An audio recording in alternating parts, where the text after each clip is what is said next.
Oh, hey, you're up. Oh, hey, you're up. Hit that flying pajama or what? Oh, hey, you're up. You're Oh, gonna hey, die. you're up. Again Hit that flying and pajama or again what? Oh, hey, and you're up. again. Oh, hey, you're up. Hit that flying pajama or what? Oh, hey, you're up. Oh, hey, you're up. Who's Bill Murray? Oh, hey, you're up. I'm not sure if you remember my name or not. You were pretty wasted last night. I'm Bubbawheat, and you're listening to my podcast, It's Time to Rewind, where we are in the death days of autumn, covering the Happy Death Day movies one loop at a time. Today, we're discussing the sixth loop in the first Happy Death Day movie that starts at 43 minutes and 15 seconds, with Tree waking up vomiting water, and ends at 43 minutes and 40 seconds, with Tree and Danielle getting hit by a bus. And joining me once again today is the Vern from Cinema Recall. How are you doing today? Haven't I been here before? I mean, I'm pretty sure I we just had did we just have this conversation? I'm pretty Oh, sure. Am I losing my mind? I don't know. I I, maybe you're stuck in a time loop. I think I feel like I've been stuck on a time loop here, but I'm glad to be back again. Uh, Here, this is a very weird time loop you're having me on there, Bubbawheat. But I'm always happy to see you. All right, so if all my days are just me talking with you about Happy Death Day, it's a good day. Yeah. Yeah. Well, this is the shortest scene in the movie, so I thought we kick things off this time talking about the song that's in this montage, which Yeah. I love this song. It is "Confident" by Demi Lovato. What did you think about the song that's that confident? It's a It's it's a fun jam mm, that works well with this whole montage.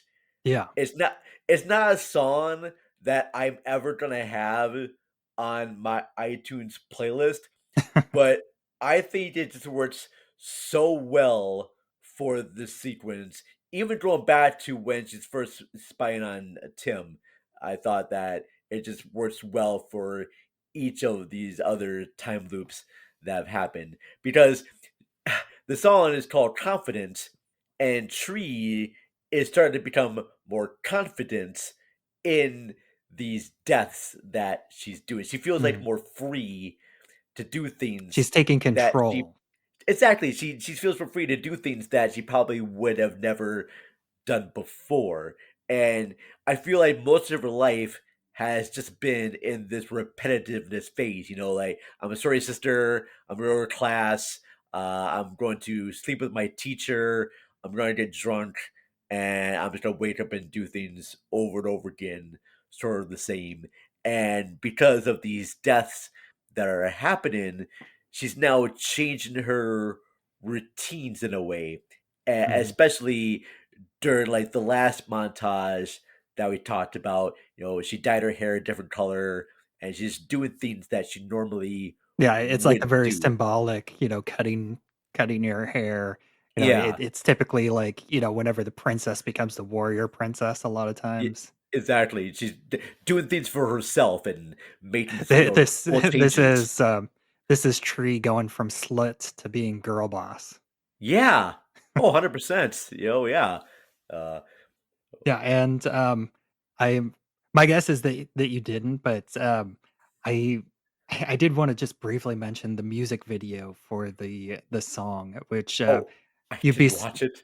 I'm sorry. no, it's quite alright, but I I should have. think you'd probably be interested to know that it was actually directed by Robert Rodriguez. Really? Yeah, Oh, and oh, wow, I gotta watch that sometime. yeah, That is it's oh, fun, like, and it co-stars Michelle Rodriguez too.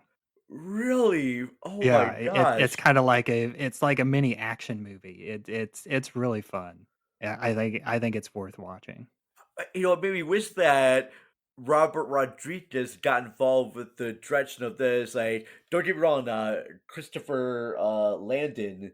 I thought, I thought he did good direction of this, and I didn't realize that Christopher Landon directed Freaky, Yeah, that was, that like, body one of his switch next horror film. movies. Yeah. Um, and I have not seen Drop. Have you seen Drop? No, I haven't. It had a very interesting premise about this girl at a restaurant, and she did this phone call saying that if you don't kill your date, I'm gonna kill your whole entire family at home. Um, it sounds like a ridiculous premise, but also so with this whole like time loop, her reset her day after she gets killed is kind of ridiculous, but it works because these characters, even though they're movie and a little bit cartoonish, they still seem like real people. And even though Tree starts off as like this uncaring girl that just wants to forget everything, she doesn't even want to know about her own birthday. She just wants to Mhm. have this day be done with, and now she's being forced to sort of like understand Relive things her about birthday. herself. Yeah. So, oh, Yeah, and then, jumping into the actual loop, this yeah. this is a I think the second clue that the physical trauma from these deaths are actually carrying through in some way as, she wakes up and immediately just vomits water. But, she just vomits, I think it's supposed to be water but she's still kind of in this mode where she just kind of casually wipes her mouth off and treats it like it's nothing at this point. Well, because in her mind, she was drunk the night before, so she figured Mhm. out she was just throwing up from all the alcohol. But when it turns out in the last time loop, she was drowned by the babyface killer. So that's why she spit out water because of the last Mhm. death sequence of her drowning. And then, yeah, now help me out here. Oh, no, sorry, that's not this way. So in this one, she does suspect Danielle as and is Danielle, she's the girl that she was talking to in the beginning and say, "So were you out last night, slut?" Yeah, Is that she Danielle? Danielle is, like, the head of the sorority and, like, That's the very, like, fake friend of hers. Danielle. She's the one that was yelling at Becky for bringing chocolate milk to the sorority meeting. Right, and Okay. she's also the one she's the one that liked Nick, the one that's Tree made out with in the second loop in his pleasure dome. No, it's a pleasure. Oh, God. Oh, jeez. Oh, what a tool. That was just hysterical. Oh, okay. But I do think that it's interesting that this is another loop, this she did this 2 days ago, but, Tree's wardrobe in this, she's wearing Carter's shirt that she slept in. Oh, yeah, she doesn't change her shirt. Yeah, she has on, like, her pants and her red high heels, but she's still wearing Carter's shirt from the night before. Okay.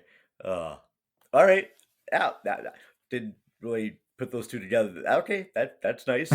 Oh, I And and then I do like this trigger, like, this guy bumps into Danielle, and I also just love, oh, I don't have her name in front of me that plays Danielle, but oh, I have the her here. actress, Laura Clifton. uh, No, no, sorry, no, sorry. uh That was that. That's from sorry. No, it's Rachel Lynn Matthews. yeah, Rachel Lynn Matthews, that's right.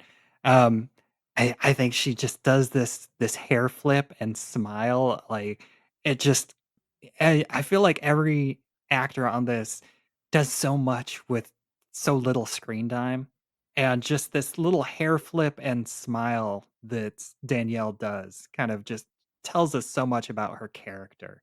And like this outfit, she's very like preppy. She's wearing this like suit top and neck scarf, and just has this air. And then Tree finds this black birthday card with, or yeah, the black Is that what that um, was? Because yeah, I it's the one from the that she finds in the 3rd loop, that has the spinning baby face that says, let's see, I wrote it down here, I think, oh oh yeah, that says, "There's no, enjoy your birthday because there's no tomorrow." tomorrow. Oh, so she sees that card. That's why. I really honestly thought it was just something else that was there, not so much the card. Uh, Maybe it was like a happy birthday thing, and she's like, "I knew it was you." I'm like, oh, okay. How did you know it was her? All right, fair enough. There's now a fight in the street, and I really thought it had something to do that she saw something that about Tree making out with the guy that she Nick, likes in that Nick in that little pamphlet in that little pleasure uh dome. pleasure Party dome. last No, night. not the pleasure dome, but she sees that The- pile of like notes on the floor right there, and she sees the black letter. I got that she saw the black like little envelope letter there, but I did not quite make the connection that was the same letter that she saw the baby face Mhm. killer thing that yeah. Oh. And then they get into a fight. Yeah, and I think that, I almost think that maybe the movie is too subtle at times.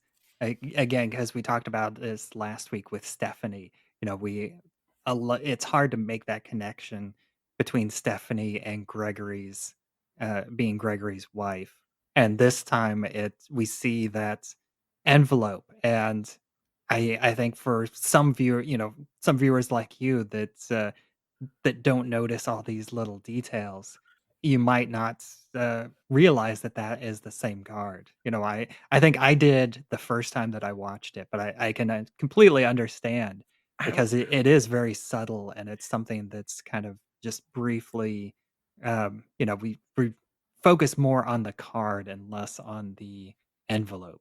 yeah, it just it's one of those like blink and you miss it type of moments. But Mhm, through Tree's eyes, she sees something that connects Danielle to her death, and that's really all I really need to know to make the scene work. So mhm. it doesn't really matter what Tree saw in that pile of papers on the floor, but she sees something that says, "You're the killer," and I'm thinking, well, yeah, I'm thinking she's probably the killer just because of the jealousy that Danielle had to Tree um, over to the Pleasure Dome guy Nick, and that's why they got into a fight. And what makes this one I even almost feel like Danielle should have been crossed off the list already anyways, because she was texting back and forth with Tree whenever the killer was in the room with Nick. oh Because she crossed yeah out Nick because, she saw Nick get killed yeah at that time, but while that was happening, she was texting back and forth with Danielle at that time, and, Danielle's last text was, "I hope you both die." and when they started this whole montage thing, she should have started with Danielle and not with Tim. Yeah, but I also think that I don't understand why this day causes Tree to cross Danielle off the list, because I feel like nothing in this loop clears Danielle. Well, you're right. I Because mean, they accidentally get killed get hit by a bus, but she didn't actually, like, look to see if that was the same card. Like, she does, attack, Danielle, and again, I think this is another moment kinda showing girl boss, Tree. She kinda starts off a little weak, but she does get a good like, one good solid punch to the face, I think. yeah, that's, that is true. So yeah, you made a good point there, Bubbawheat, about why isn't Danielle still on the list after this? Is it because they both got killed by the bus that happened to be there? Yeah, I don't know. That's a I'm sure that it's brought up in the sequel, doesn't it? Um, well, I mean,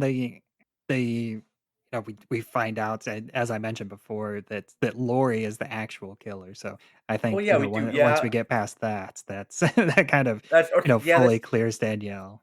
that's probably true. All right. Yeah. So but how would the killer know that they were both gonna be fighting on the street at that exact moment? I mean, Lori didn't actually see the text message that Danielle and Tree had, so how would they know that they were gonna be on this particular street on this particular day on this particular moment? Well, I mean, I Like I think this is a fully accidental death this time, which I this is I think it's this is kind of out. funny that they kinda throw this in, like, this it's not like although it would be funny, but also ridiculous if if we could see the driver and the driver was wearing a baby face mask. Oh, But sure. yeah, it's Yeah. just, it's just a regular bus driver. And again, with the PG-13, it just kind of phased, it cuts to white and we kind of just kind of hear the crash, but this is another bloodless death. Yeah, and it's great too, and they both have that surprised look on their face. It's like what Mhm. happens in, like, the Looney Tunes Yeah, very cartoons, much. where, like, Wile E. Coyote and Roadrunner are, doing their thing, and, in fact, I don't think Wile E. Coyote and Roadrunner, they never did do a scuffle. It's always the Wile E. Coyote that's fighting, but I can imagine scenes where Elmer Fudd and Bugs Bunny are fighting for one thing, and then all of a sudden another element comes in and destroys both of them particularly. Mm. And I really like that surprise element because I was surprised too by the whole bus thing happening. I thought that was absolutely great. It seems like Mm. in the last over time loops too, it's always like that surprise element that just shocks. This time they're shocking both of them out of their realms there. And I like that. Yeah, but I think that's I think we've talked, more more than we probably could needed to for this 25-second loop. But, before Oh, we 25 close out this week's episode, this movie does take place on Tree's birthday. And so I've been asking my guests, do you have any birthday traditions that you do for your Oh, birthday? not really. I usually go out to a movie every year for my birthday, and I like to try to catch an older movie if it's playing at one of our older revival houses, and I try to do that. Yeah, I try to go out to a movie. Some days I'll bring friends with me. Some days I just go by myself. Yeah, just that's usually it. Nice and simple. I like it. Yeah. Well, thanks again for joining me today, and I'll, bringing you back one more time. But why don't you take a moment again and let people know where you can be found online? All right. Well, hi, I'm Vern. I host Cinema Recall podcast. You can find it on all of your social media links, and we're doing right now a series of episodes talking about the films of Sean Baker. So we did episodes on Nora and the Florida Project, and we're recording episodes on Red Rocket soon and Starlet. I also do a podcast over at rabbitholepodcast.com called The Rotten Truth, where me and my good friend Donnie Roberts will review low scores on Rotten Tomatoes. We have episodes right now on Exorcist Believer and the remake of Psycho. So check that out over at rabbitholepodcast.com. And as always, I'm Bubbawheat, and you can find me everywhere on social media where I'm at Bubbawheat. I am most active on Threads these days. We also have a Facebook group. It's Time to Rewind, a time loop group, and you can join that to discuss episodes and discuss time loops in general. It's all welcome there. So until next time.